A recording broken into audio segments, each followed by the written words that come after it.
एक गांव में राधा नाम की एक गरीब औरत रहती थी। राधा घर के बाहर झाड़ू लगा रही होती है। तभी घर के अंदर से आवाज आता है। माँ। राधा आवाज सुनकर घर के अंदर जाती है। घर में उसकी बेटी मुस्कान बीमार सोई रहती है। क्या हुआ बेटी, कैसा लग रहा है तुम्हें? माँ, मुझे बहुत भूख लगी है। कुछ खाने का है क्या? घर में तो कुछ नहीं है, तुम चिंता मत करो। मैं तुम्हारे लिए कुछ खाने का लाती हूँ, तुम घर पर आराम करो। यह बोलकर राधा घर से बाहर बाजार में दुकानें के आसपास घूमती रहती है। राधा के आसपास खाने पीने की दुकान होती है, जैसे चाय वाला थोड़े से आगे में गर्मा गर्म समोसे वाला। पर राधा के पास यह सब खरीदने के लिए पैसे नहीं होते हैं, तो बिना कुछ लिए वापस आ जाती है। राधा सामने मंदिर में बैठकर प्रार्थना कर रही होती है। तभी एक पंडित राधा को प्रसाद के रूप में फल देता है। शाम हो गई है, जल्दी चले जाती हूँ। मुस्कान मेरा इंतजार कर रही होगी। पंडित जी ने कुछ फल दिए हैं, ये खा लो।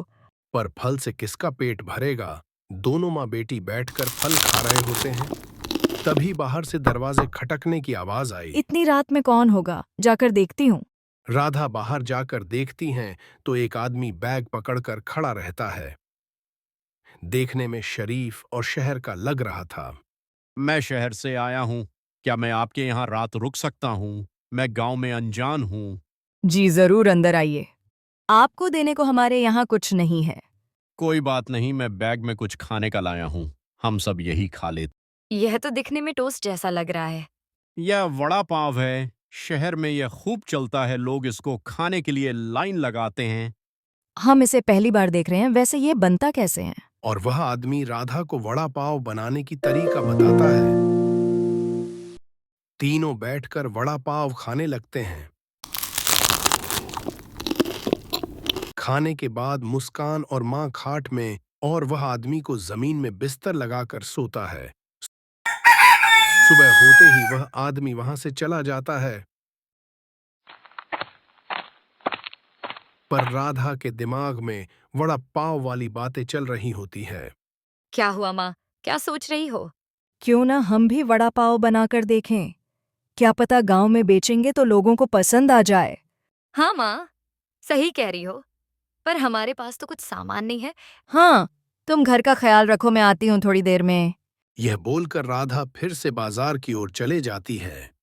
बाजार में देखती है उसे कहीं भी वड़ा पाव का ठेला नहीं दिखता। फिर राधा आगे काका के किराने की दुकान में जाती है।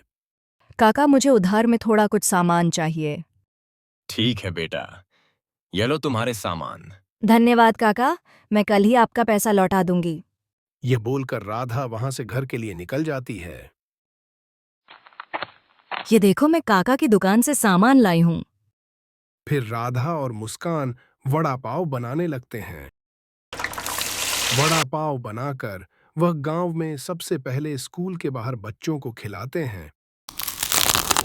गांव के बड़े बुजुर्ग भी राधा के वड़ा पाव खाते हैं। पहली बार राधा के हाथों में 500 का नोट आया। राधा किराने की दुकान में जाकर बोली, ये लो काका, आपके सामान के पैसे।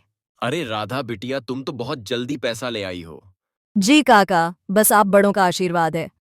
राधा रोज वड़ा पाव बनाती और गांव में रोज घूम घूम कर बेचकर पैसा तो कमा ही रही थी, साथ ही साथ लोगों का प्यार और दिल जीत लिया। राधा का वड़ा पाव पूरे गांव में फेमस हो गया। अरे जल्दी चलो, वरना राधा का वड़ा पाव खत्म हो जाएगा। लोग राधा का वड़ा पाव खाने के लिए उत्सुक रहते थे और इसी तरह राधा का नाम राधा से राधा वड़ा पाव वाली बन गया। अगर आपको हमारी कहानी पसंद आई हो तो प्लीज़ लाइक और सब्सक्राइब ज़रूर करें। आपको हमारे चैनल पर रोज़ इसी तरह के वीडियो देखने मिलेंगे।